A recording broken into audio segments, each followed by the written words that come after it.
ॐ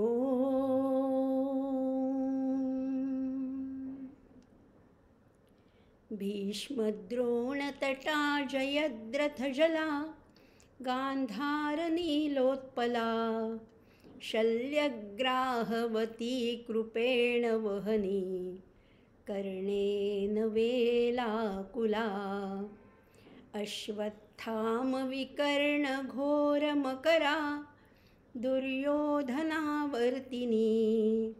सोत्तीर्णा खलु पाण्डवैरणनदी कैवर्तकः केशवः पाराशर्यवचः सरोजममलं गीतार्थगन्धोत्कटन् नानाख्यानककेसरं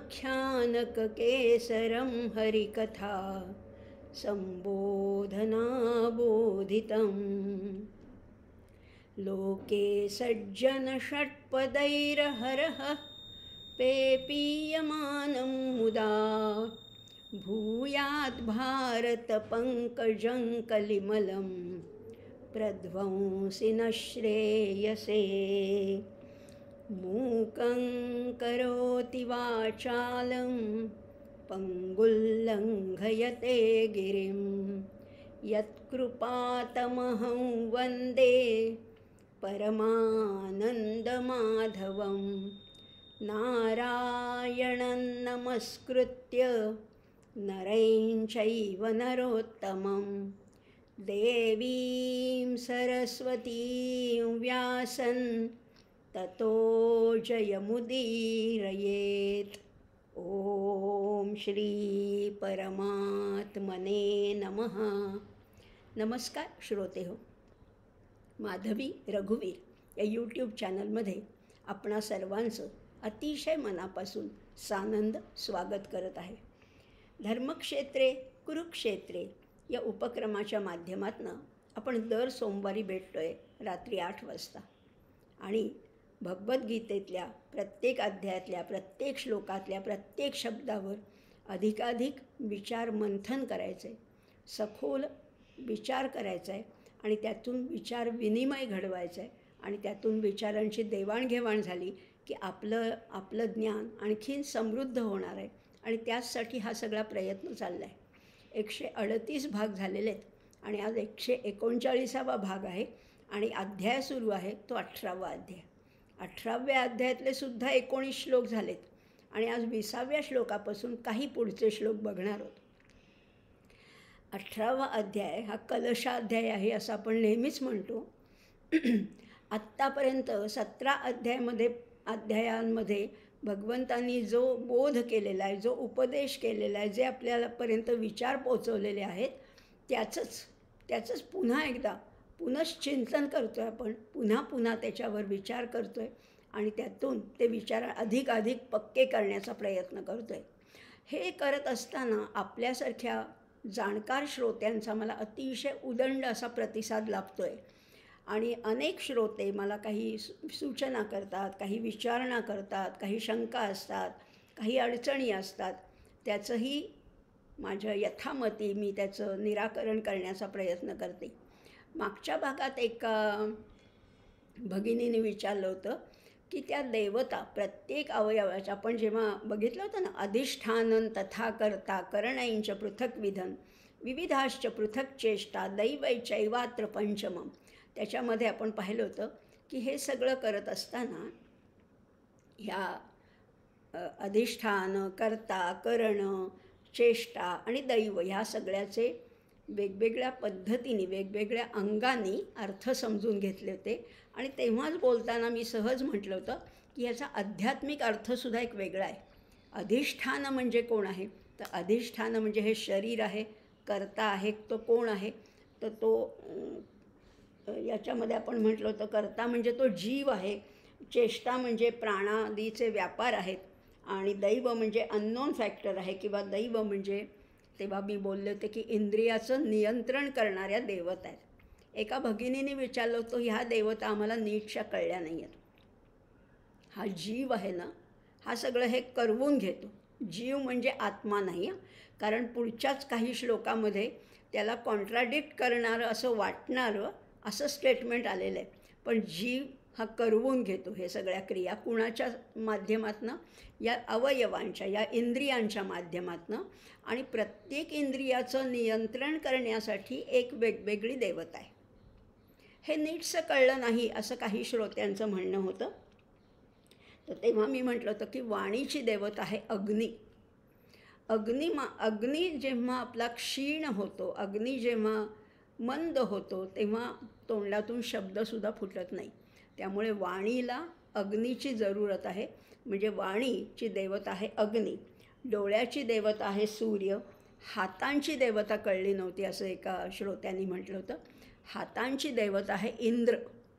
आपण हाताने जी काही कामं करतो ते सगळं इंद्र त्या हातांकडनं करवून घेतो असं म्हटलेलं आहे. कानाची देवता आहे दिशा. आणि म्हणून माणसाने नीट स्वरूप समजून घ्यावं आणि त्याप्रमाणे कामं करावी आणि त्या सगळ्याचं श्रेय त्या त्या देवतांना द्यावं.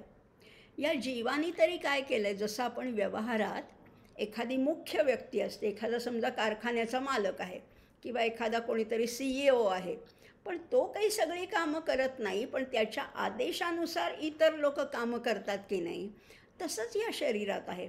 या जीवाच्या आदेशानुसार ही सगळी इंद्रिय काम करतात. म्हणजेच या सगळ्या कामांचं एक जीव कुठे पुरा पडणार आहे. आणि म्हणून त्यांनी काय केलं, या कामाचं डिसेंट्रलायझेशन केलेलं आहे. डिसेंट्रलायझेशन किंवा आपल्या आजच्या भाषेत म्हटलं तर त्याचं आउटसोर्सिंग केलेलं आहे. हे आउटसोर्सिंग केलं आहे आणि म्हणून ह्या देवता हे काम करतात असंही आपण म्हटलं होतं. पण आता इथे काय म्हटलं आहे, जीव हा करताय. आणि पुढे एका श्लोकामध्ये मी म्हटलं होतं की तत्रैवं सति कर्तारम् आत्मानं केवलंतु यः पश्यत्य कृतबुद्धित्वान् न स पश्यति दुर्मतिः. 16व्या श्लोकामध्ये असं म्हटलं होतं की सगळ्या ज्या क्रिया आहेत ना, सगळ्या क्रिया ज्या आहेत या 5 घटकावरच अवलंबून आहेत. अधिष्ठान, कर्ता, करण, प्रयत्न आणि दैव या 5 घटकावर अवलंबून आहेत. त्याच्यामध्ये न्याय्य पण आहेत आणि विपरीत पण आहेत, लीगल पण आहेत, इल्लीगल पण आहेत, विहित पण आहेत आणि अविहित पण आहेत. या सगळ्या घटना, या विश्वात घडणाऱ्या, या ब्रह्मांडात घडणाऱ्या सगळ्या घटनांना हेच 5 घटक कारणीभूत आहे. इतकं हे स्पष्ट असतानासुद्धा काही अकृतबुद्धी असे लोक आहेत ना, किंवा दुर्मती असे जे लोक आहेत, ते काय करतात, ते म्हणतात की ह्या सगळ्याचा कर्ता हा आत्मा आहे. वस्तुतः आत्मा काहीही करत नाही. आत्मा, प्राण आणि जीव याच्यामध्ये फरक आहे बरं का. आपण सर्वसाधारण एकाच मापामध्ये सगळ्यांना तोलतो, पण जीवात्मा हा आत्मा विभागलेला नाही आहे. पण जेव्हा तो जीवामध्ये एका शरीरामध्ये येतो तेव्हा त्याच्यावर उपाधीचं बंधन आपण घालतो, तेव्हा त्याला जीवात्मा असं म्हटलेलं आहे. प्राण हा तर एक पूर्णपणाने वेगळा विषय आहे. प्राण हे पंचप्राण आहेत आणि त्यांचे कार्यानुसार वेगवेगळे विभाग झालेले आहेत. त्यामुळे प्राण गेला आणि जीव गेला असं आपण म्हणतो, पण प्राण वेगळा, जीव वेगळा आणि आत्मा त्याहून वेगळा. आणि आत्मा काय करतो, आत्मा न करोती न लिप्यते, आत्मा काहीही करत नाही. मी वारंवार मागे पण सांगितलं होतं, आत्म्याला एक साधी टाचणीसुद्धा उचलता येत नाही. मग उचलतं कोण, टाचणी उचलतो कोण, तर हा हात उचलतो. किंवा एवढाली मोठाली असू दे किंवा छोटी कर्म असू दे, कोण करतं, तर ही इंद्रिय ही सगळी कर्म करतात. बघण्याचं काम डोळे करतात, ऐकण्याचं काम कान करतात, चव घेण्याचं काम जीभ करते. ही सगळी इंद्रिय कामं करतात. पण ह्या इंद्रियांना प्रेरणा देणारा, प्रेरणासुद्धा तो देत नाही, फक्त तो असतो म्हणून ही कामं चाललेली आहेत. तो आत्मा जर का शरीरात नसेल तर हा हात असून नसल्यासारखा आहे. तेव्हा हा हात हलणार नाही, तेव्हा हे डोळे बघणार नाही, तेव्हा हे कान ऐकणार नाहीत, तेव्हा स्पर्श जाणवणार नाही. आत्मा आहे म्हणून सगळी कामं चाललेली आहेत. किंवा त्या आत्म्याच्या जोरावरच ह्या सगळ्या प्रकृतीचं कार्य चाललेलं आहे. प्रकृत्यैव च कर्माणि क्रियमाणानि सर्वशः. प्रकृतीची ही कार्य चाललेली हे सगळं प्रकृती करते. मागच्या वेळेससुद्धा आपण बघितलं होतं की बदल आहे तो प्रकृतीमध्ये आहे. काल जे दूध होतं त्याचं आज दही झालेलं आहे.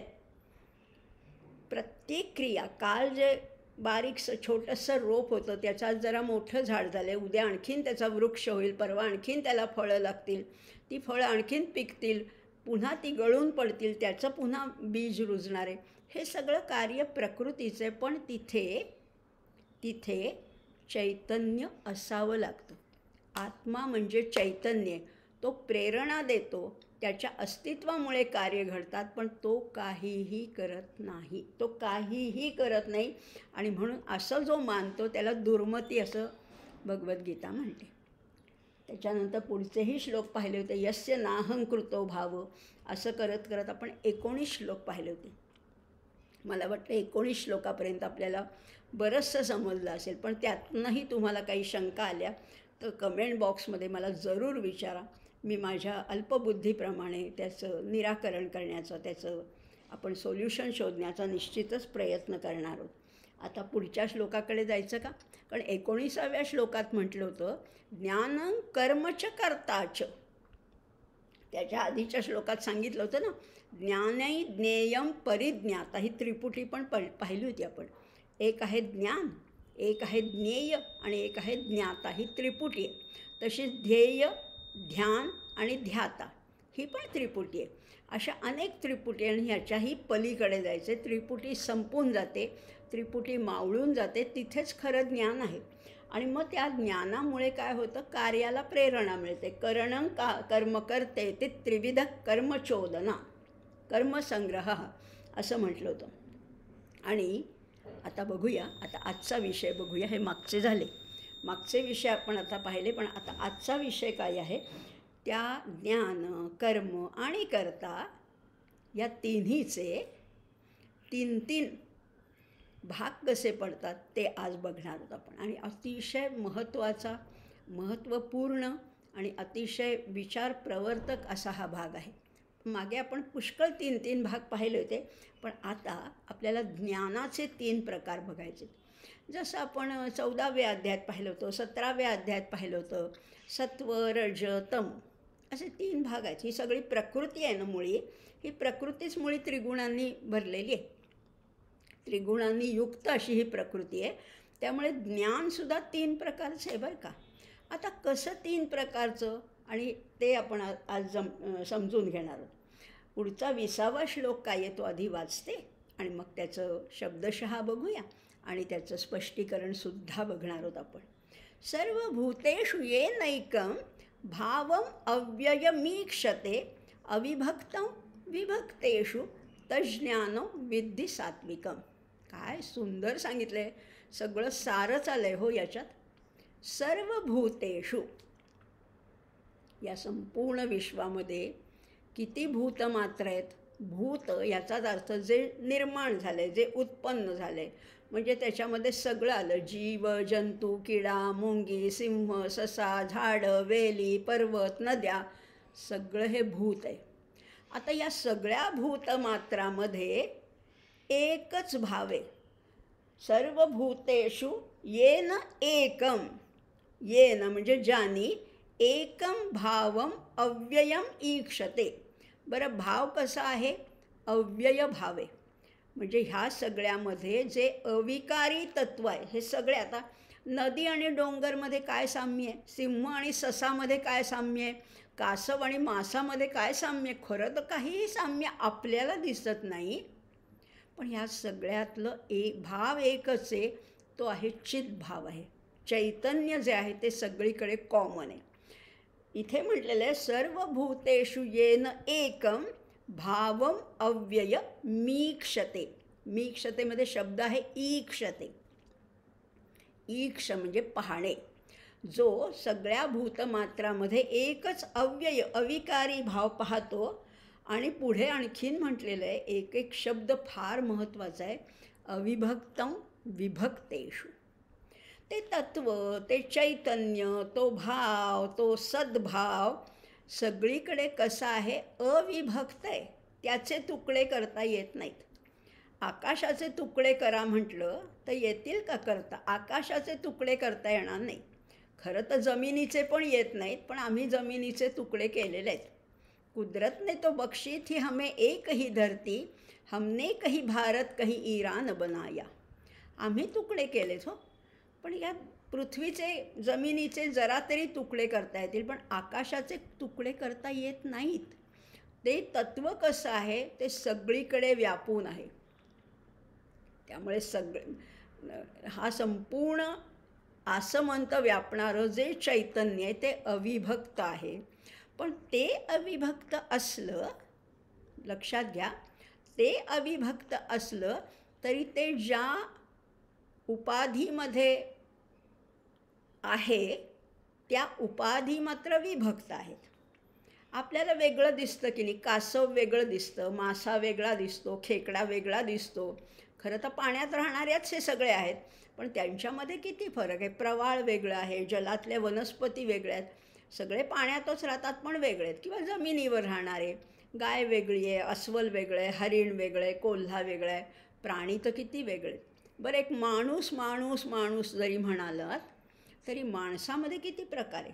प्रत्येकाचं वय वेगळं, उंची वेगळी, रंग वेगळा, वजन वेगळं, सगळं पेहराव वेगळा, भाषा वेगळी, आहार वेगळा, सगळं वेगळं आहे. म्हणजे सगळं आम्हाला विभक्त विभक्त विभक्त दिसतंय, वेगळं वेगळं वेगळं.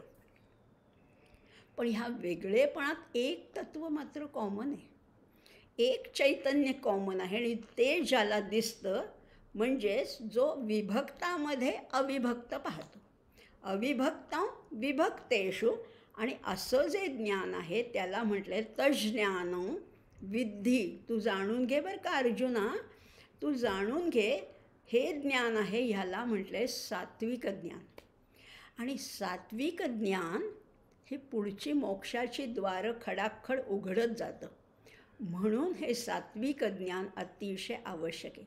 एकदा चित्तशुद्धी झाली, एकदा तुमच्या ज्ञानाला सात्विकतेचा सुगंध यायला लागला की तुमची वाटचाल वेगाने सुरू होते.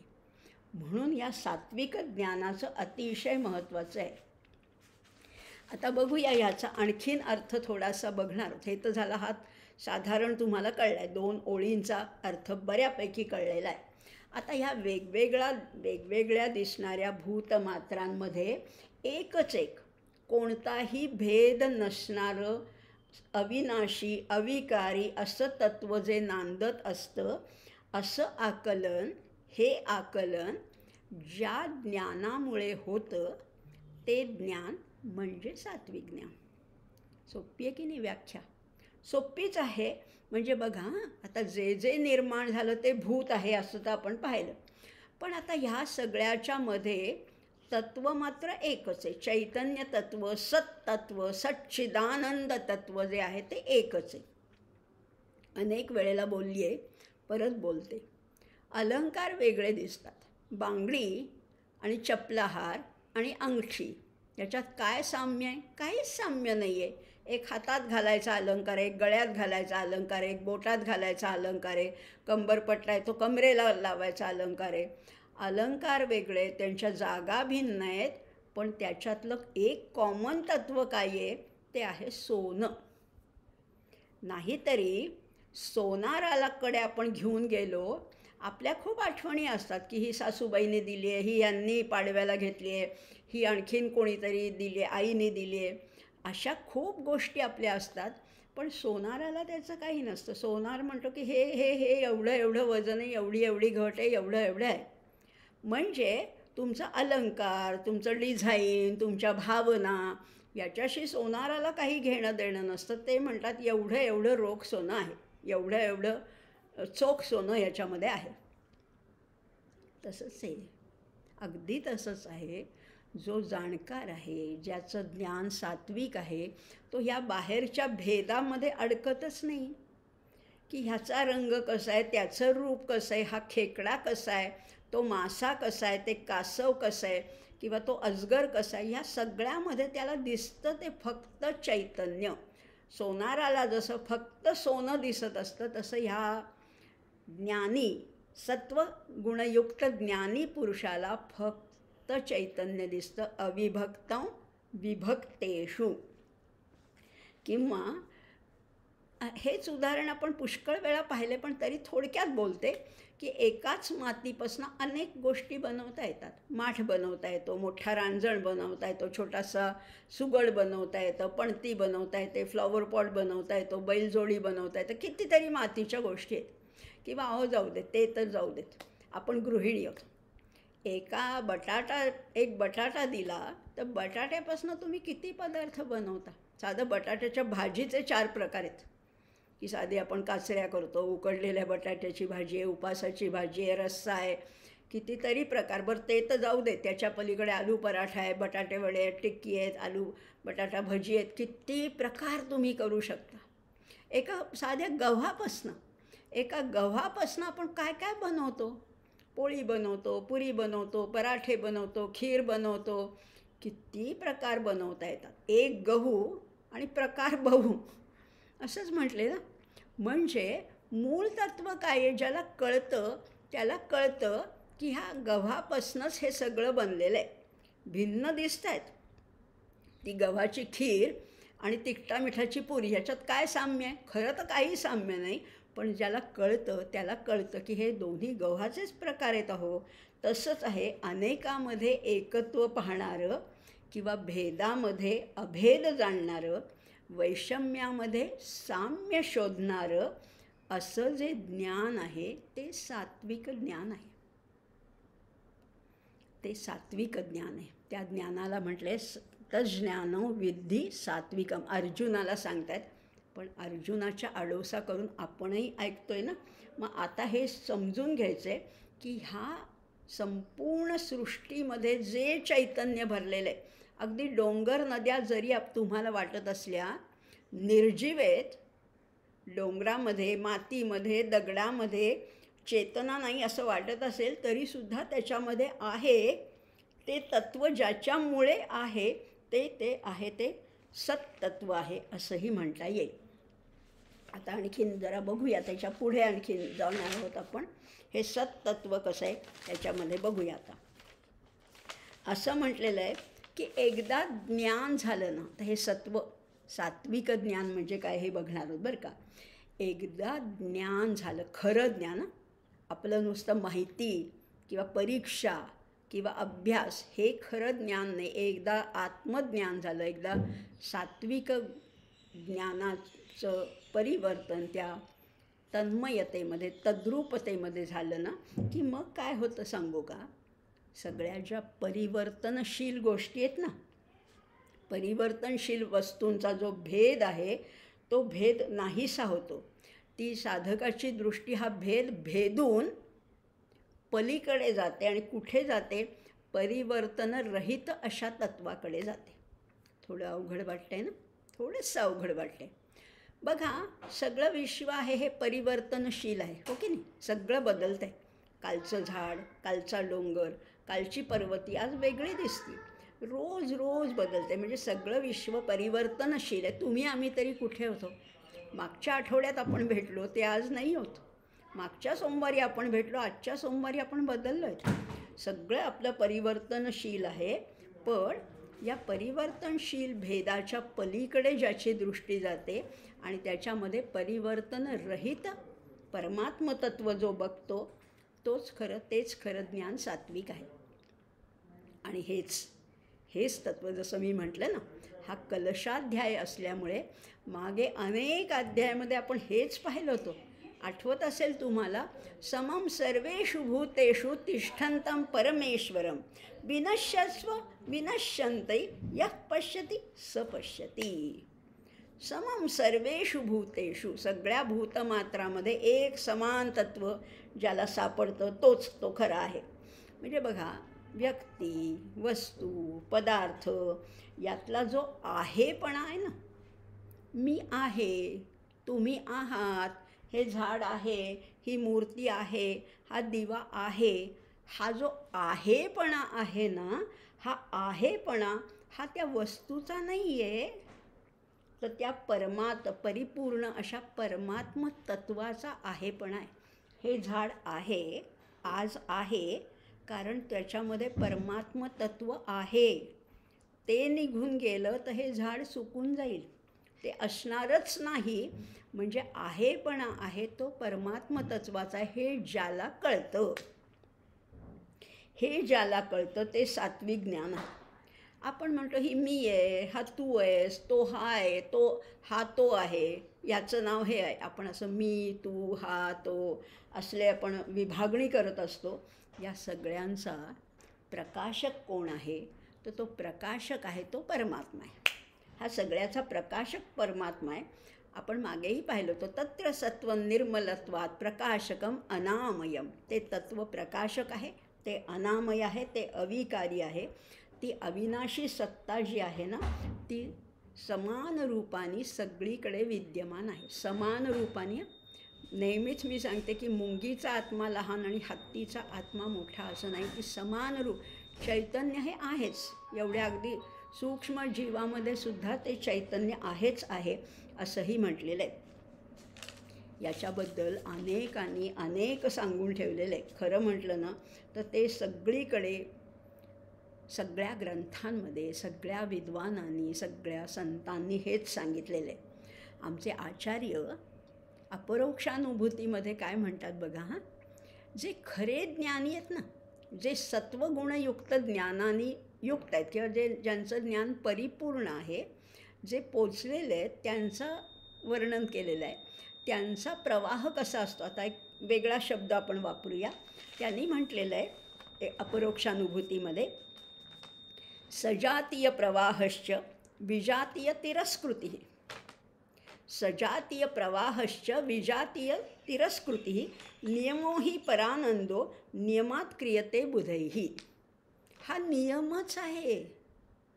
आम्हाला कळत नाही म्हणून तो नियम नाही असं नाही आहे, तो नियमच आहे. सजातीय प्रवाह. आता सजातीय म्हणजे काय? माझं जे तत्व आहे, माझ्यातलं जे आत्मतत्व आहे आणि ते जे परमात्म तत्व आहे ते एकाच जातीचे, सजातीय. आणि शेवटी ह्याची ओढ त्याच्याकडे. ह्याला कुठे जायचं आहे तिथपर्यंत जायचं आहे. म्हणजे हा सजातीय प्रवाह आहे, एकाच जातीचा आहे. पण ही प्रकृती आहे, ही सृष्टी आहे, ही विजातीय आहे. ही माझ्याशी जुळणारी खरं म्हटलं तर नाही आहे. हा प्रपंच हा वेगळा आहे.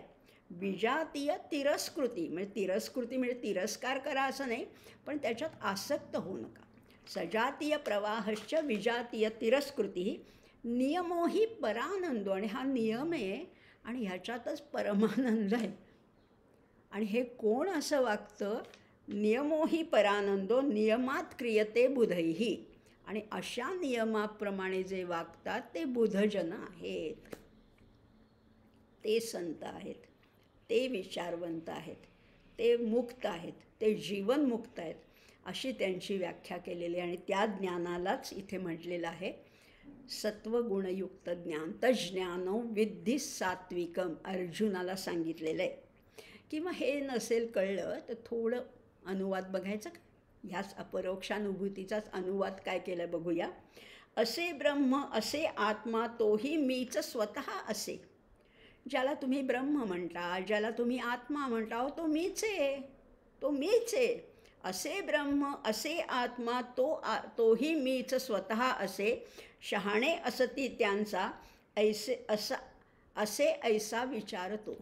जे शहाणे आहेत, ज्यांना कळले, ते हे तत्त्व जाणतात की जे ब्रह्म आहे, जो आत्मा आहे, तो मीच आहे. सोहम तत्त्वम असी. हे ज्याला कळतं. किती सांगू, ह्या एका श्लोकाबद्दल बोलायचं झालं ना तर 1 ताससुद्धा कमी पडेल, कारण सगळ्याच संतांनी सांगितलं आहे. आमचे यतीनारायणानंद सरस्वती म्हणतात, फार सुंदर, त्यांनी तर अगदी मराठीत आपल्याला समजेल अशा भाषेत सांगितलं आहे. ते म्हणतात, परमात्मा प्रभु अंतरयामी, परमात्मा प्रभु अंतरयामी, नित्यप्रकाशो हृदयात, दृश्या आधी द्रष्टा साक्षी, दृष्टी पाहो जगतात. ही दृष्टी जगताकडे पाहते, पण पाहणारं कोण आहे? द्रष्टा आहे.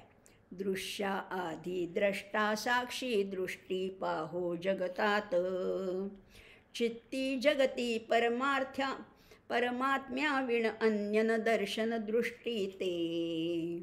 महापुरुष हो बोला बोला तथास्तु तथास्तु तथास्तु ते. मीच ब्रह्म आहे, मीच आत्मा आहे, हा अंतर्यामी माझ्या राहतोय ना, तो तोच आहे आणि तोच मी आहे.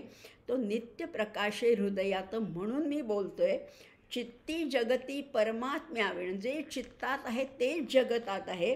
अन्य न दर्शन दृष्टी ते, जे माझ्या हृदयात आहे, जे माझ्या अंतर्यामी आहे तेच इथे आहे, तेच या गाढवामध्ये आहे, तेच या बैलामध्ये आहे, तेच त्या सिंहामध्ये आहे. हे ज्याला कळतं, अन्य न दर्शन दृष्टी ते, आणि हे मला अशी बुद्धी व्हावी, असं ज्ञान व्हावं म्हणून महापुरुष हो बोला बोला तथास्तु तथास्तु तथास्तु ते, असा आशीर्वाद मागितला आहे.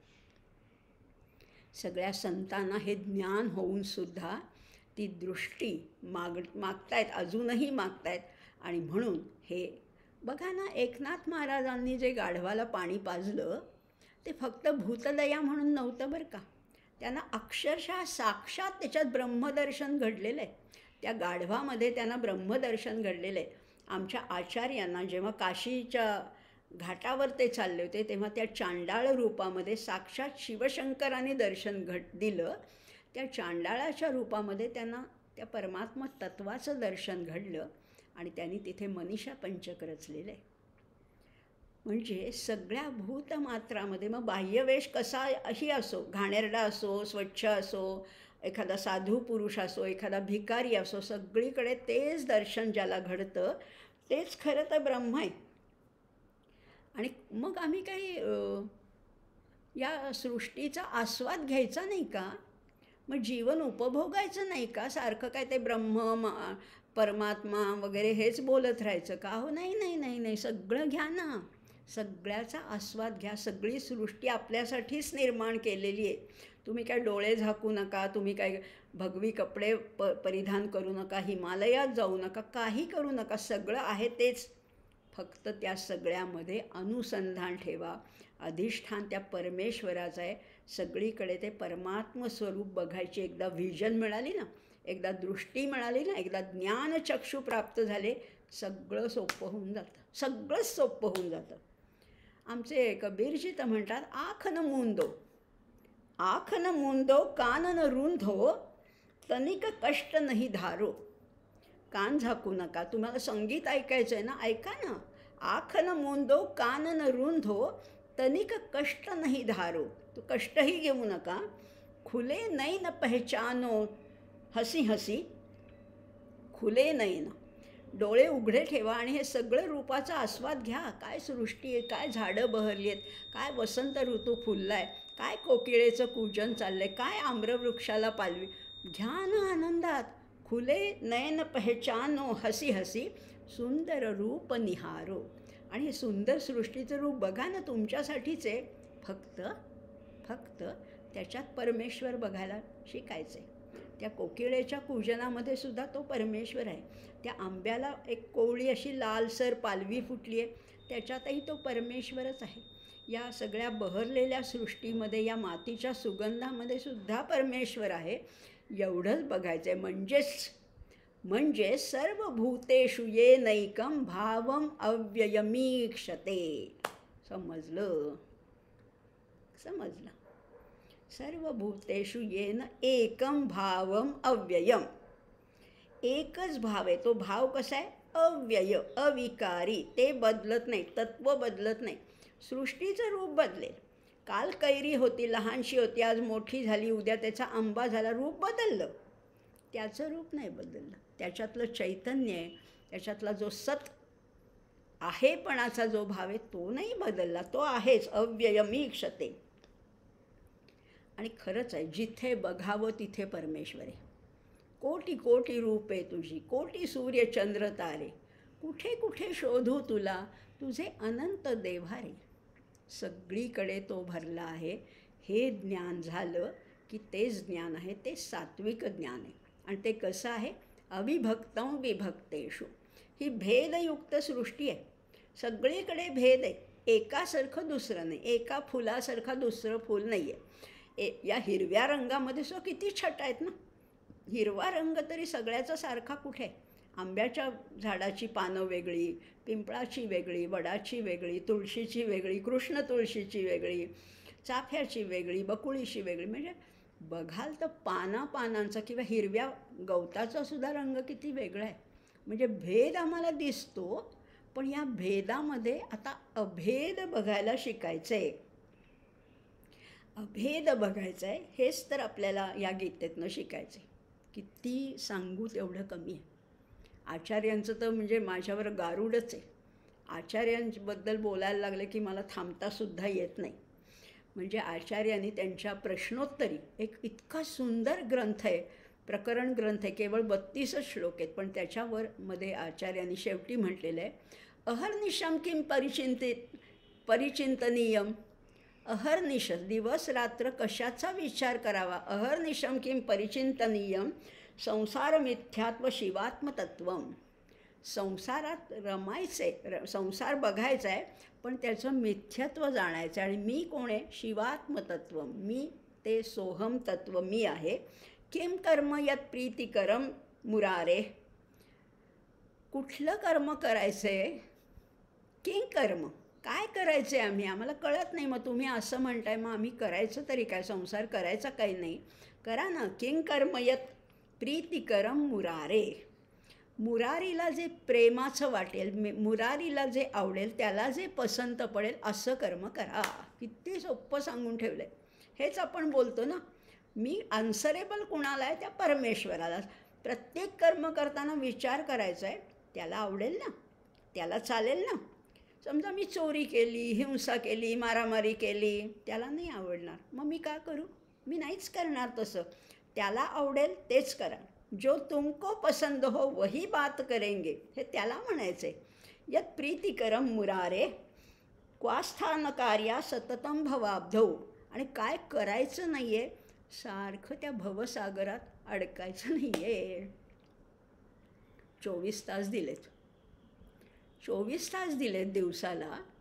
8 तास समजा झोपेत गेले, आवश्यकच आहे ना, पण 8 तास लागत नाही, पण 8 तास समजा झोपेत गेले. 8 तास प्रपंचात गेले. तुमचं नोकरी, व्यवसाय, धंदा, स्वयंपाक, पाणी, घरगुती कार्य. 8 तास निद्रेत गेले, 8 तास प्रपंचात गेले, तरी 8 तास उरतात. करता का तुम्ही 8 तास परमात्मचिंतन? त्या भगवंताचं नामस्मरण घडतं का आपल्याकडून? नाही ना. सगळं करूनसुद्धा आम्ही म्हणतो, अहो आम्हाला वेळच नाही होत. वेळच नाही होत, मग वेळ काढायचा आहे. नाहीतर काय होतं सांगू का? आयुर्नश्यति पश्यतां प्रतिदिनं याति क्षयं यौवनं प्रत्यायान्ति गतः पुनर्न दिवसः कालो जगद्भक्षकः. लक्ष्मीस्तोय तरंगभंगचपलां विद्युच्चलैः जीवितं तस्मान् मां शरणागतं शरणदत्वं रक्ष रक्षाधुना. गेलं आयुष्य, असं गेलं. पश्यताम, आम्ही पाहत असताना. असंही नाही की आमचं लक्ष नव्हतं, आमचे डोळे उघडे होते, पण एवढं आयुष्य सरलं, 60-70 वर्ष अशीच गेली. पश्यताम प्रतिदिनं याति क्षयं यौवनं. यौवन तर कधीच सरलं. आता गेलेले दिवस परत नाही येणार. प्रत्यायान्ति गतः पुनर्न दिवसः कालो जगद्भक्षका. काळ हा खाऊन टाकतोय तुमचा, एक एक दिवस खाऊन टाकतोय. आमच्याकडे पैसा आहे, पण भरपूर पैसा आहे. अहो कसा? लक्ष्मीस्तोय तरंगभंग चपला. पाण्यावरचा तरंग आत्ता आहे म्हणता म्हणता विरून जातो, तशी लक्ष्मी आहे. जीवन पुष्कळ आहे, अजून पुष्कळ. आत्ता तर 60 कंप्लीट झाली. अहो पुष्कळ जीवन आहे असं म्हणता म्हणता विद्युच्चलैः जीवितम. वीज चमकावी तसं कधी जीवन संपेल हेही माहीत नाही. म्हणून तर आत्ता जागं व्हायचं आहे. सगळ्या भूतमात्रामध्ये ते अविनाशी अविभक्त तत्त्व बघायला शिकायचे. आणि शिकायचे म्हणजे कुठलं त्याच्यासाठी ट्युशन नाही आहे, त्याच्यासाठी क्लास नाही आहे.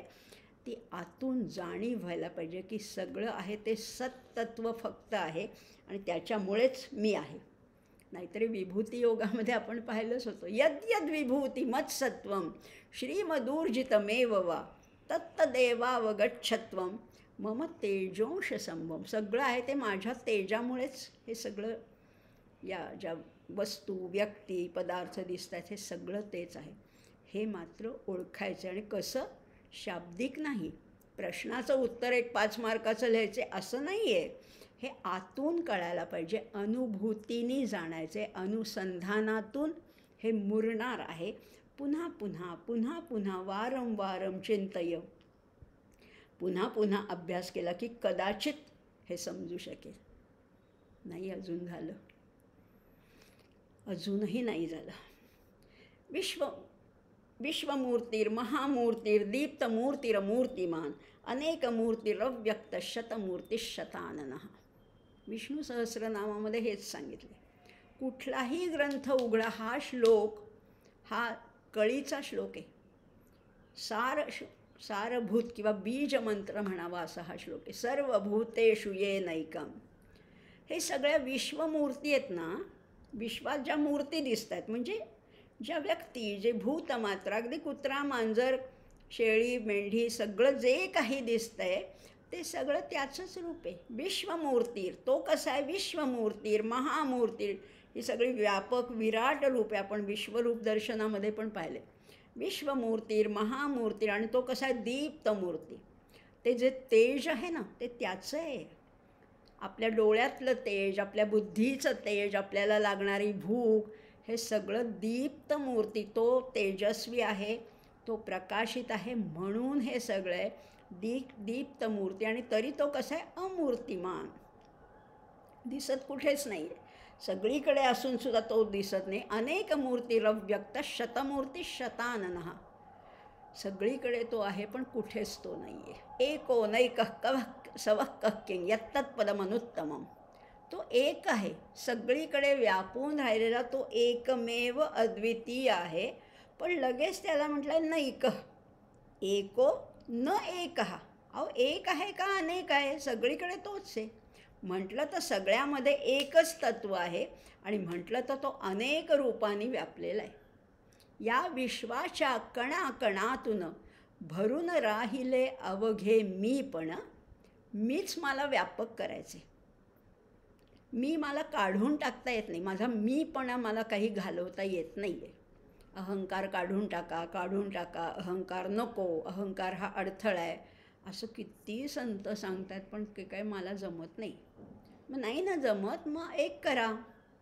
अहंकार काढता येत नाही ना, मग तो व्यापक करा. मोठा मोठा वाढवत वाढवत वाढवत इतका ना या विश्वाच्या कणाकणातून माझं मी पण भरून राहील. अरुणाचे मी गंध लावले, आज हृदय मम विशाल झाले. इतकं विशाल व्हायचं का? मग विशाल तरी होऊया, नाही तर पूर्ण नाहीसं तरी होऊया. 2 ऑप्शन आहेत आपल्याकडे. एक, इतकं मोठं व्हायचं, इतकं मोठं व्हायचं की सर्कल विदाऊट सर्कम्फरन्स, किंवा नाहीसंच होऊन जायचं. अहम शून्य भावना करायची, तरच हे जमू शकेल. सर्वभूतेषु येनैकम भावमव्ययमीक्षते अविभक्तं विभक्तेषु तज्ज्ञानो विद्धि सात्विकम. हे सात्विक ज्ञान जर का खरंच प्राप्त झालं, अर्जुनाला भगवंत सांगतायत, अर्जुनाला तिकडे न्यायचे, पण कुठेही उपदेश केलेला नाही की अर्जुना तू असा हो, असं म्हटलेलं नाही. हे 3 भाग आहेत. आता सत्वगुणाबद्दल पुष्कळ बोललो नाही का, जरा पुढे जाऊया, नाही तर इथेच रमलो तर सांगताच येणार नाही कुठे जाऊ. पुढचा श्लोक बघायचा मग. पृथक्त्वेन तु यज्ञानं नाना भावान पृथक विधान वेत्ति सर्वेषु भूतेषु तज्ज्ञानं विद्धि राजसम. आता सत्वानंतर अगदी ओघाओघाने आलाय राजस. राजस लोक काय, राजस ज्ञान कशाला म्हटलं आहे? पृथक्त्वेन तु यज्ञानं. सगळीकडे पृथक भाव आहे. हा वेगळा, तो वेगळा, भक्त वेगळा, भगवंत वेगळा. द्वैती उपासना आहे, चुकीची नाही आहे बरं का. द्वैती उपासना आहे. मध्वाचार्यांनी जी पुरस्कृत केली होती ती द्वैती उपासना आहे. पृथक्त्वेन तू, विविधता आहे आणि त्या विविधतेमध्ये सुद्धा रमायला हरकत नाही. म्हणजे भक्तांनी भगवंतापर्यंत पोचण्यासाठी काय उपासना करायची ते ह्याच्यात सांगितलेलं आहे. पृथक्त्वेन तू यज्ञानन आणि नाना भावान. प्रत्येकाचे भाव वेगळे, प्रत्येकाचं अस्तित्व वेगळं, प्रत्येकाची भावना वेगळी. पृथक विधान वेगवेगळे आहेत. हां, समजतंय ना. वेत्ति सर्वेषु भूतेषु. या सगळ्या भूतामध्ये जे असं ज्ञान वेगवेगळे पृथक्त्वाने जे पृथक भावनेने जे बघतात त्या ज्ञानाला म्हटलेले राजस ज्ञान. हा झाला शब्दशः अर्थ.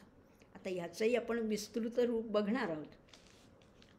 बघा, भूतमात्रांच्या ठिकाणी दिसणारी जी विविधता आहे ना, ती तशा प्रकारची एकमेकांपासून ते निराळेच आहेत असं जाणवणं या ज्ञानाला म्हटलेलं आहे रजोगुणी ज्ञान, रजोज्ञान, राजसज्ञान असं म्हटलेलं आहे.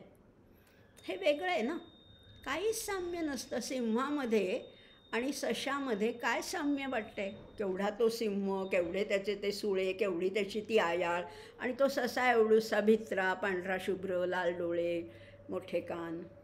काहीच साम्य नाही आहे, विविधता आहे. पण आम्ही म्हणजे सर्वसामान्य माणसांना विविधताच आवडते. सगळीकडे एकच तत्त्व पाहायला आम्हाला जमतही नाही आणि रुचतही नाही. आम्हाला वाटलं इथे बरं आहे, भारतातलं सौंदर्य वेगळं, सिंगापूरचं वेगळं, अमेरिकेचं वेगळं, आणखीन युरोपचं वेगळं, ऑस्ट्रेलियाचं वेगळं. म्हणजे आम्ही म्हणून तर पर्यटन करतो ना. इथलं तिथलं तुलना आम्हाला खूप आवडते, विविधता आवडते. विविधतेमध्ये आम्ही रमतो आणि ह्या ज्ञानाला म्हटले राजस ज्ञान. आणि खरं सांगू का, व्यवहाराच्या पातळीवर विविधता असायला सुद्धा पाहिजेच. सगळीकडे एकच तत्त्व दिसायला लागल्यावर मग थोडे पंचायतच होईल. विविधता काही प्रमाणात असावी लागते, असतेही. आणि त्या विविधतेचा उपयोगसुद्धा करून घेता येतो. अध्यात्मातसुद्धा बरं का करून घेता येतो, परंतु केवळ त्याचंच आकर्षण वाटू नये.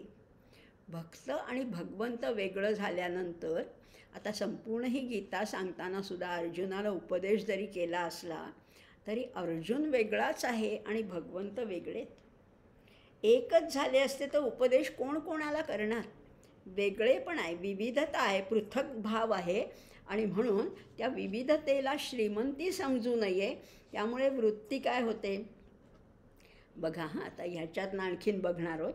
ही विविधता आहे, फरक आहे, भेद आहे, म्हणूनच जगण्यात तशी म्हटलं तर गंमत आहे. भर्तृहरीचा एक श्लोक आहे बरं का. राजाकडे एक योगी पुरुष आले होते आणि तेव्हा राजाने विचारलं की तुमच्या अंगावर तर वल्कल आहेत, माझ्या अंगावर तर भरजरी वस्त्र आहेत, अलंकार आहेत, तुमच्याकडे तर काहीच नाही, कमंडलू, दंड आणि ती वल्कल. या दोघांमध्ये श्रीमंत कोण आहे? श्रीमंत कोण आहे म्हटलं तर किती ऑब्व्हियस भेद आहे. आपण तर सहजच सांगू की राजा श्रीमंत आहे, आपल्याला निश्चितच वाटेल. पण त्या साधू पुरुषांनी तसं नाही उत्तर दिलं. तो साधू म्हणाला, वयमिह परितुष्टा वल्कलैस्त्वं दुकूलैः. वयमिह परितुष्टा, आम्ही संतुष्ट आहोत, वल्कलैः त्वं दुकूलैः. तुझ्याकडे भरजरी वस्त्र आहेत, माझ्याकडे वल्कल आहेत, पण मी संतुष्ट आहे. सम इहं परितोषो निर्विशेषो विशेषः. हा परितोष आहे ना, संतोष आहे, तो आमचं वैशिष्ट्य आहे. माझ्याकडे संतोष आहे, तुझ्याकडे तो नाही आहे. तुझ्याकडे भरजरी वस्त्र आहे पण संतोष नाही आहे. सतु भवती दरिद्रो यस्य तृष्णा विशाला. तो दरिद्री आहे की ज्याची तहान फार मोठी आहे. राजाची तहान फार मोठी आहे की आज हा प्रदेश मिळवला, उद्या तो मिळवायचा आहे, अजून हे बळकवायचं आहे. त्यामुळे इथे म्हटलेलं आहे सतु भवती दरिद्रो यस्य तृष्णा विशालाः मनसीच परितुष्टे कोर्थवान को दरिद्रः. पण जो मनाने संतुष्ट आहे तोच खरा अर्थवान आहे, तोच श्रीमंत आहे. आता तूच ठरव, श्रीमंत कोण आणि दरिद्री कोण? खरंच आहे, विविधता आहे म्हणून जगण्यामध्ये गंमत आहे. पण त्याच्यातसुद्धा आपल्याला त्या अंतर्यामीच्या सुखाकडे, त्या संतोषाकडे पोचायचं आहे. आणि म्हणूनच या विविधतेकडून आपल्याला पुन्हा एकतेकडे जायचं आहे. पण जे कोणी या विविधतेमध्येच जे अडकतात, इथे जे म्हटले पृथक्त्वेन तु यज्ञानन नाना भावान पृथक विधान. हे नानात्व आहे ना, हे नानात्व हेच आकर्षक वाटतं ज्यांना, त्यांचं ज्ञान आहे ते राजस ज्ञान आहे. वेत्ती सर्वेषु भूतेषु तज्ज्ञानो विद्धी राजसम असंही म्हटलेलं आहे. आता बघा, आणखीन बघणार आहोत आता आपण याच्यामध्ये पृथक्त्वेन तू यज्ञानं. पुष्कळ वेळा बोलले, आता इतके 18व्या अध्यायापर्यंत येऊन पोचले.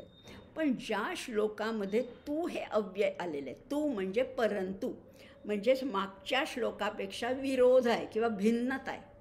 मागच्या श्लोकामध्ये सात्विक ज्ञान सांगितलं ना, पण आता जरा वेगळं सांगतो. म्हणून म्हटलेलं आहे पृथक्त्वेन तू, तू म्हणजे किंतु, परंतु पृथक्त्वामध्ये जे ज्ञान शोधतात किंवा जो नाना भावामध्ये जे रमतात त्यांच्याबद्दल बोलले, म्हणून इथे तू हे अव्यय वापरलेले. आणि राजस या शब्दाचाच अर्थ मुळी आसक्ती आहे. रागद्वेष वियुक्तैस्तु विषयानेंद्रियैश्चरन्. पाहिलं होतं मागे स्थितप्रज्ञाच्या लक्षणामध्ये. इथे राग पण आहे आणि द्वेष पण आहे. राग म्हणजे आसक्ती. आसक्ती कशाबद्दल? जे माझं आहे ना ते मला छान वाटतं, हे माझं आहे, हा माझा मुलगा आहे, हा माझा कुत्रा आहे, हे माझं घर आहे, हे माझं आहे त्याच्याबद्दल मला आसक्ती वाटते. किंवा माझं नाही आहे पण मला मिळवायचं आहे की यांचा बंगला छान आहे, त्याच्याबद्दल मला आसक्ती, मला तसा पाहिजे. किंवा द्वेष, हे काय असे कसले घाणेरडे लोक राहतात, याच्याबद्दल द्वेष आहे, तिरस्कार आहे. आसक्ती आणि द्वेष जिथे आहे तिथे रजोगुण नक्की आहे एवढं समजायचे. त्यामुळे इथे म्हटलेले तज्ज्ञान विद्धि राजसम.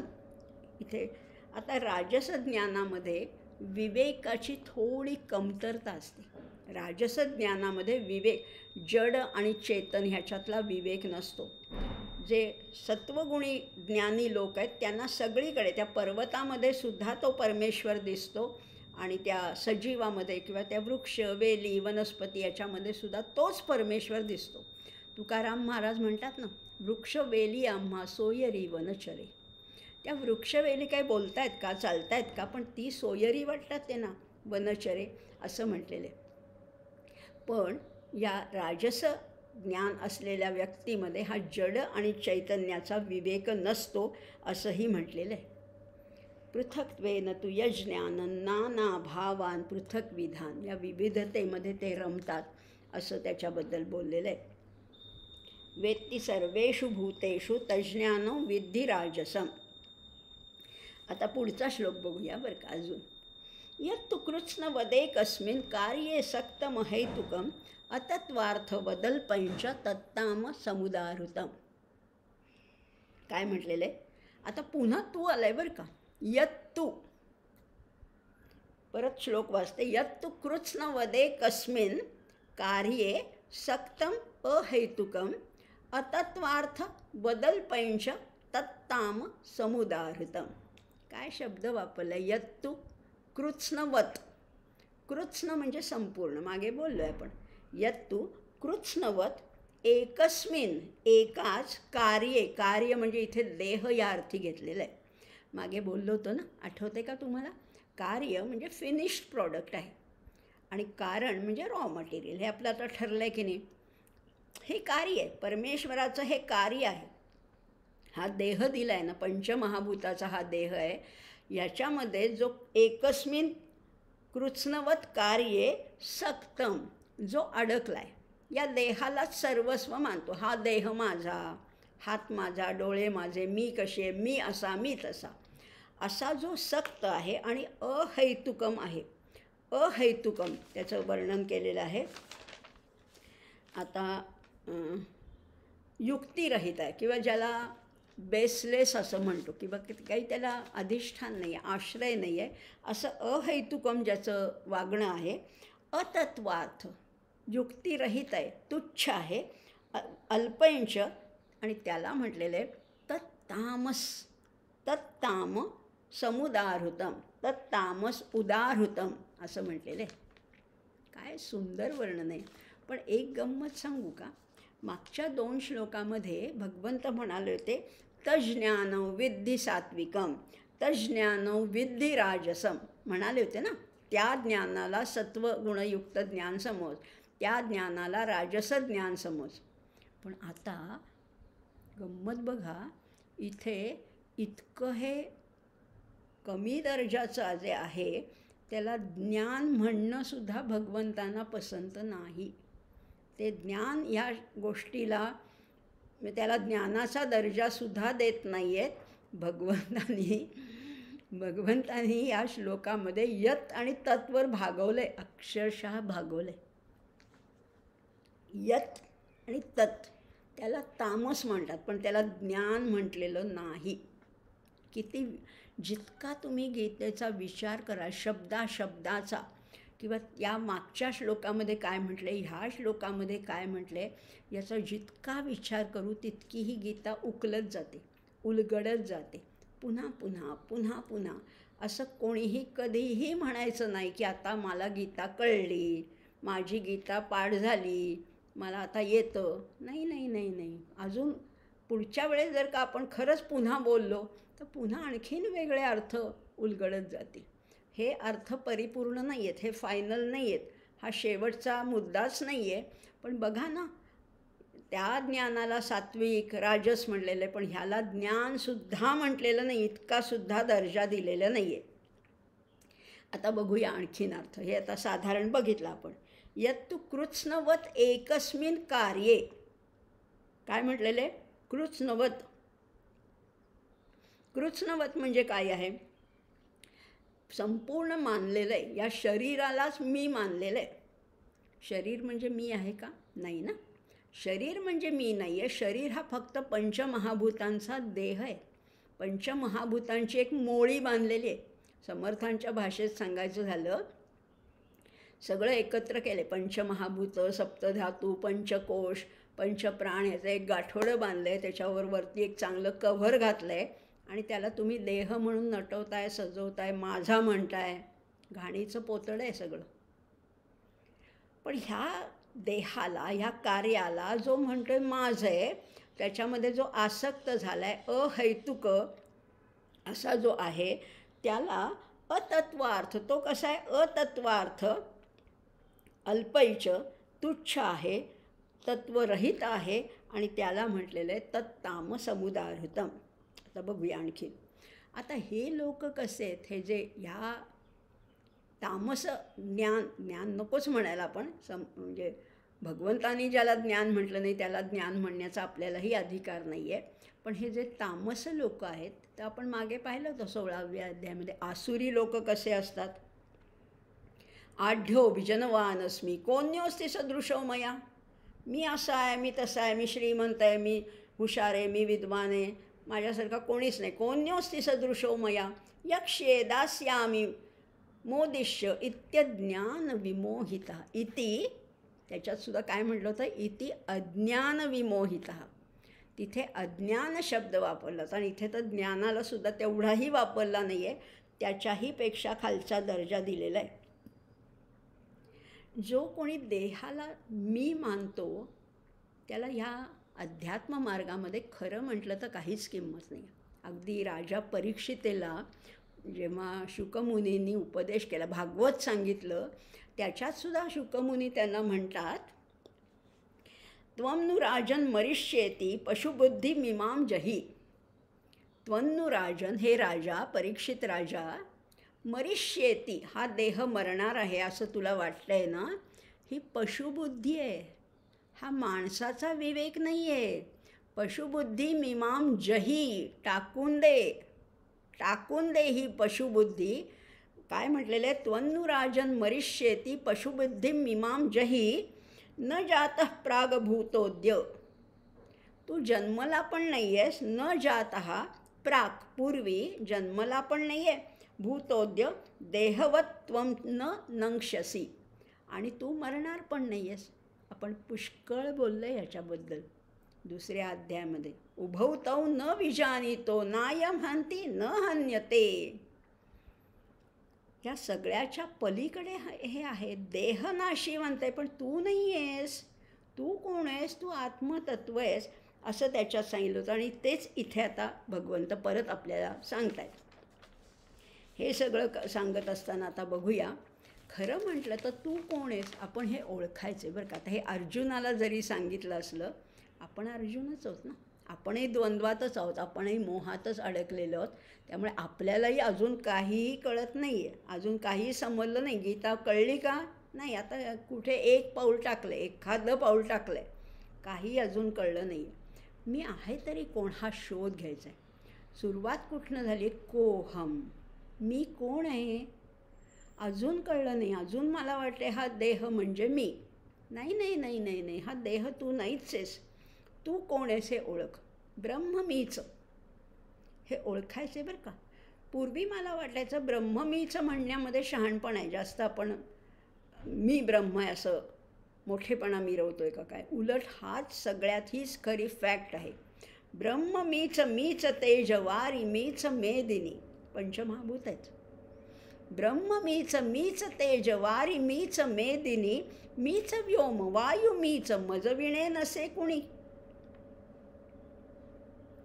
पुढे म्हटलेलं आहे रुद्र मीच, मीच विष्णू ब्रह्मदेव तोही मी. रुद्र मीच, मीच विष्णू ब्रह्मदेव तोही मी, स्वर्ग मृत्यू सर्व ठाई, पूर्ण एक मीच मी, पूर्ण एक मीच मी. सगळीकडे मीच भरून राहिले. मी म्हणजे मी नाही, माधवी जोशी नाही. मी म्हणजे आत्मतत्व. मी म्हणजे आत्मतत्व. बघा आता परत विचार करूया. ब्रह्म मीच, ब्रह्म मीच, मीच तेज वारी, मीच मेदिनी, मीच व्योम वायू, मीच मजविणे नसे कुणी. रुद्र मीच, मीच विष्णू ब्रह्मदेव तोही मी, स्वर्ग मृत्यू सर्व ठाई, पूर्ण एक मीच मी, पूर्ण एक मीच मी. सगळीकडे मी भरून राहिलं. मी हा मी स्वतःला कोंडून ठेवलं या शरीरामध्ये. हा व्यापक व्यापक व्यापक व्यापक करायचा आहे. आणि असा जो जसा व्यापक होईल तेव्हा तो एकरूप होईल, त्या ब्रह्माशी तद्रूप होईल. आणि मग तिथे द्वैत नाही आहे, तिथे भेद नाही आहे. तया एक रूपासी दुजे नसा आहे, मना संत अनंत शोधून पाहे, समर्थ म्हणतात. ते एक रूप आहे, तिथे दुजेपणा सहनच होत नाही आहे. तया एक रूपासी दुजे नस आहे. तो वेगळा, मी वेगळा नाहीच, चालणारच नाही, त्याच्या पलीकडे जायचं आहे. आणि म्हणून तर हे सांगितलं आहे की असे जे मानतात, जे देहामध्ये आसक्त आहेत, जे प्रपंचामध्ये आसक्त आहेत, ते काही खरं नाही आहे. ते खरं नाही आहे. हा प्रपंच जरी असला, उत्तम करायचं आहे, कर्तव्यबुद्धीने करायचं आहे. प्रपंच करतानासुद्धा प्रपंच मुळीचा नासका. खरं म्हटलं ना तर प्रपंच आधी नासकाच आहे. तुम्ही त्याच्यात जीव ओतताय. प्रपंच मुळीचा नासका, पण नेटका करतो फिका. नेटका करता प्रपंच मुळीचा नासका, म्हणून करावा नेटका. नेटका करता फिका होत जातो. प्रपंच नासकाच आहे. तुम्ही त्याच्यातनं सुख मिळवायला गेलात, मिळणार नाही, 100% मिळणार नाही. पण तरीसुद्धा तो उत्तम करायचा आहे. अहो नासकाय म्हणताय ना. उत्तम केला तर त्याच्यातली आसक्ती कमी होते. सगळी कर्तव्य कर्म उत्तम रीतीने पार पडली की त्याची ओढ कमी होते. नेटका करता फिका होतो. फिका होतो म्हणजे आसक्ती कमी होत जाते. म्हणून तर असा प्रपंच करायचा आहे. आणि हे सगळं करताना त्याच्यात अडकायचं मात्र नाही.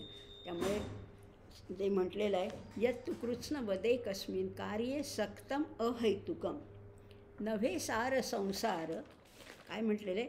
नव्हे सार संसार हा घोर आहे, मना सज्जना सत्व शोधून पाहे. या संसारातमध्ये सुद्धा सत्व शोधा. संसार नासका आहे. संसारातनं कधीही सुख मिळणार नाही, हे 100% नक्की आहे. कारण असं म्हटलेलं आहे, समर्थ विचारतात, या संसारामध्ये तुम्ही अडकून बसलात तर काय होणार आहे? जनी विष खाता पुढे सुख कैचे. विष खाल्ल्यानंतर सुख मिळेल असं वाटतंय तुम्हाला? नाही ना. करी रे मना ध्यान या राघवाचे. विष खाऊन सुख मिळणार नाही. याच्यामध्ये आसक्त राहून तुम्हाला कधीही सुख मिळणार नाही आहे. आणि खरं सांगू का, मग प्रपंच सोडू का? सगळं सोडून आम्ही जाऊ का हिमालयात? नाही नाही. अहो नेटका प्रपंच हा पूर्व पक्ष आहे. लहानपणी आपल्याला थेरम्स होती, प्रमेय होती. त्याच्यामध्ये एक होतं गृहीत, त्याला पक्ष म्हणत होते, आणि एक होतं साध्य. प्रपंच हे गृहीत दिलेलं आहे. प्रपंच ही तुम्हाला ट्रायलसाठी दिलेलं आहे. प्रपंच उत्तम करा म्हणजे परमार्थ उत्तम होईल. दोन्ही विरुद्ध नाही आहेत. एका नाण्याच्या दोन बाजू नाही आहेत, तर जीवनाकडे बघण्याच्या या दोन जीवन पद्धती आहेत. प्रपंचही उत्तम करा आणि परमार्थही उत्तम करा. इथलं काही सोडायचं नाही, उलट उत्तम करायचं आहे, मात्र फक्त त्याच्यात बुडायचं नाही आहे, त्याच्यात आसक्त व्हायचं नाही आहे. त्याच्यात रमणं म्हणजे विष खाणं आहे. रमून कधीही तुम्हाला सुख मिळणार नाही. आणि म्हणून असंही म्हटलं आहे ना, जयाचे ऐहिक धड नाही त्याचे परत्र पुससी काही. ज्याचं इथलं धड नाही त्याचं पलीकडचं काय होणार आहे. आमचे गोंदवलेकर महाराज तर म्हणतात, अहो सोपं आहे, प्रपंचात जितकं तुम्ही मन घातलंत ना ते इकडचं काढा आणि इकडे घाला. महाराज म्हणतात एका खिशातले पैसे काढून दुसऱ्या खिशात ठेवायचे, इतकं सोपं आहे. त्यांना सोपं आहे हो, आम्हाला नाही सोपं.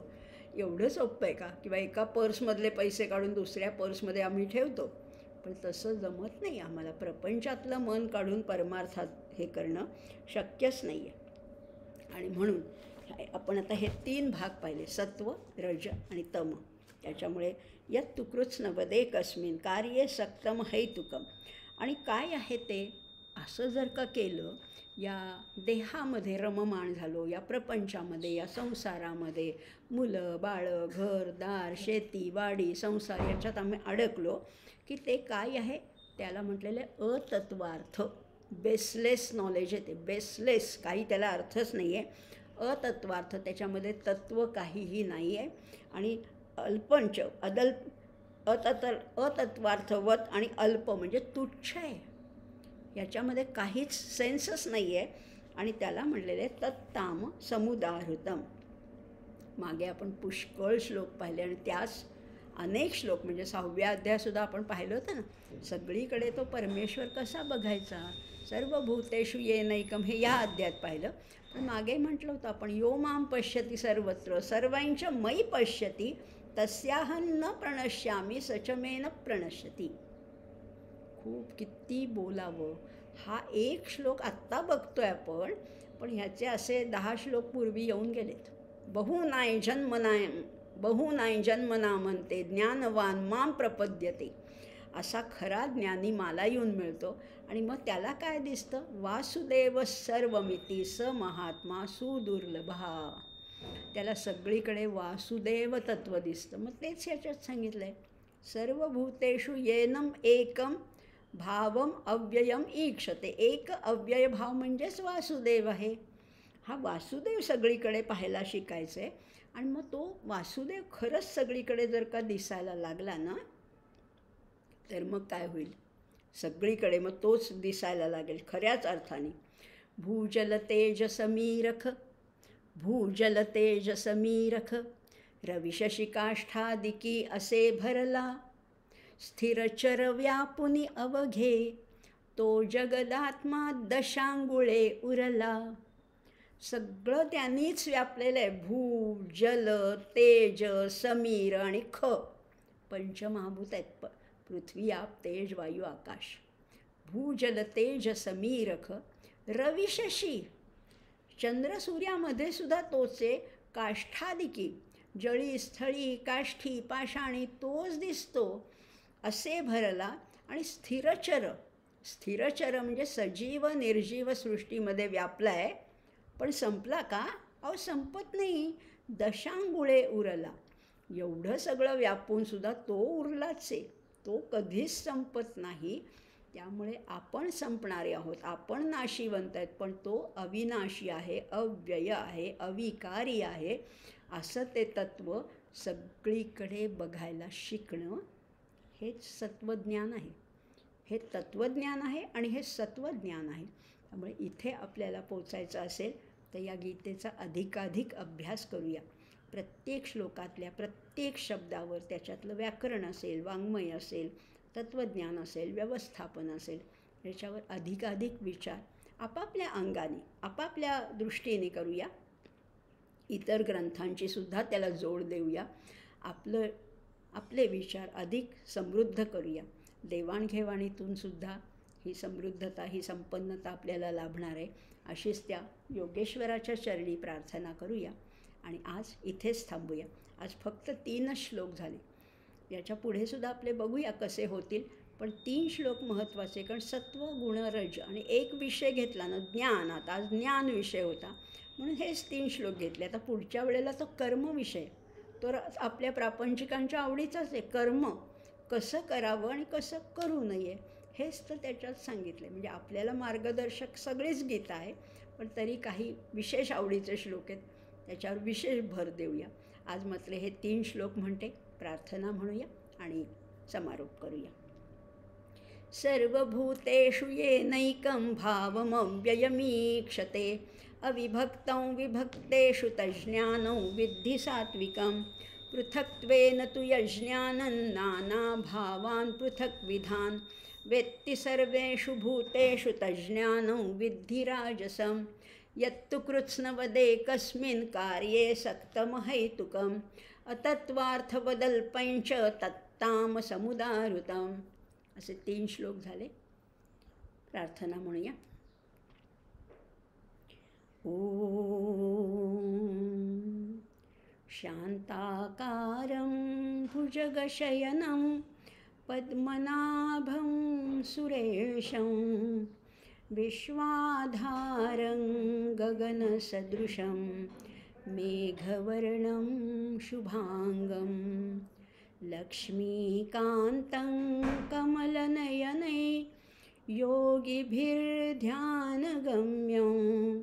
वन्दे विष्णुं भवभयहरं सर्वलोकैकनाथं यं ब्रह्मा वरुणेन्द्ररुद्रमरुतस्तुन्वन्ति दिव्यैस्तवैः वेदैः साङ्गपदक्रमोपनिषदैर्गायन्ति यं सामगाः. ध्यानावस्थिततद्गतेन मनसा पश्यन्ति यं योगिनो यस्यान्तन्न विदुःसुरासुरगणा. देवाय तस्मै नमः.